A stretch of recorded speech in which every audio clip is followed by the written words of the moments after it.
बम बम। सोचिए आप अपने डॉग को वॉक करा रहे हैं, बस आपका डॉग एक डायनासोर है। साइंस ने अभी एक ऐसा क्रिएचर रिवील किया है जो इस आइडिया को रियल बनाता है। एक डायनासोर जो लैब्राडोर के साइज का है। कई सालों से उसकी हड्डियां एक म्यूजियम में बिना नोटिस हुए पड़ी थीं, जिसे कुछ कॉमन बताकर गलत पहचान लिया गया था। यह टीरेक्स या ब्रोंटोसॉरस जैसा कोई जायंट नहीं था, बल्कि एक छोटा फुर्तीला जानवर था जो जुरासिक की झाड़ियों में तेजी से घूमता था। इसकी डिस्कवरी हमें याद दिलाती है कि डायनासोर का युग हर साइज के क्रीचर्स से भरा था। यह कहानी किसी रेगिस्तान की खुदाई से शुरू नहीं होती, बल्कि एक म्यूजियम के शांत आर्काइव्स से शुरू होती है, जहां पैलियोंटोलॉजिस्ट्स ने मॉरिसन फॉर्मेशन से मिले पुराने फॉसिल को फिर से एग्जामिन किया।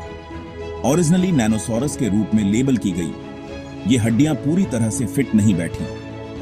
नई टेक्नोलॉजी से पता चला कि वे किसी नई चीज से बिलोंग करती थी। Enigmacursor parvus, the small enigma runner. यह खोज डायनासोर जायंट्स पर हमारे फोकस को चैलेंज करती है और प्राचीन इकोसिस्टम्स में छोटी स्पीशीज के इंपॉर्टेंस को हाईलाइट करती है।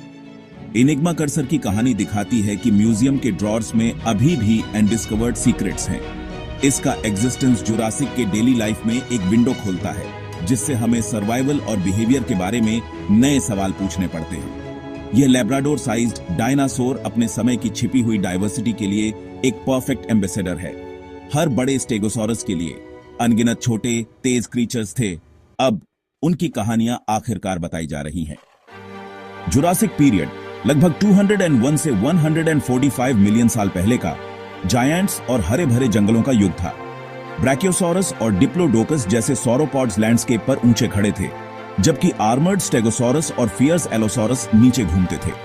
लेकिन जुरासिक सिर्फ जायंट्स के बारे में नहीं था। टेरोसॉर्स ऊपर उड़ते थे और समुद्री रेप्टाइल्स से भरे हुए थे। इस दुनिया में इनिग्मा कर्सर एक छोटे फुर्तीले सर्वाइवर के रूप में फिट बैठा। कल्पना कीजिए कि आप बसों जितने बड़े पड़ोसियों के बीच लैब्राडोर के साइज के हैं। सर्वाइवल का मतलब था स्पीड, इंटेलिजेंस और छिपा रहना। इनिग्मा कर्सर शायद झाड़ियों में तेजी से घूमता था, कीड़े या छोटे जानवरों का शिकार करता था, हमेशा खतरे के लिए अलर्ट रहता था। इसकी प्रेजेंस एक ज्यादा रिच, ज्यादा कॉम्प्लेक्स जुरासिक को रिवील करती है। एक ऐसा जहां सबसे छोटे क्रीचर्स ने भी वाइटल रोल प्ले किए। डायनासोर का युग एक डायनामिक इकोसिस्टम था, न कि सिर्फ टाइटन्स का टकराव। इनिग्मा कर्सर पार्वस कैसा दिखता था? एक बाइपेडल प्लांट ईटिंग डायनासोर की कल्पना करें, जो हिप पर एक लैब्राडोर जितना ऊंचा और 6 से 7 फीट लंबा था। 40 से 60 पाउंड वजन वाला यह ब्रूट स्ट्रेंथ के लिए नहीं, बल्कि एजिलिटी के लिए बना था। उसकी लंबी टांगे और हल्का फ्रेम बताते हैं कि वह एक तेज धावक था, जो एलोसॉरस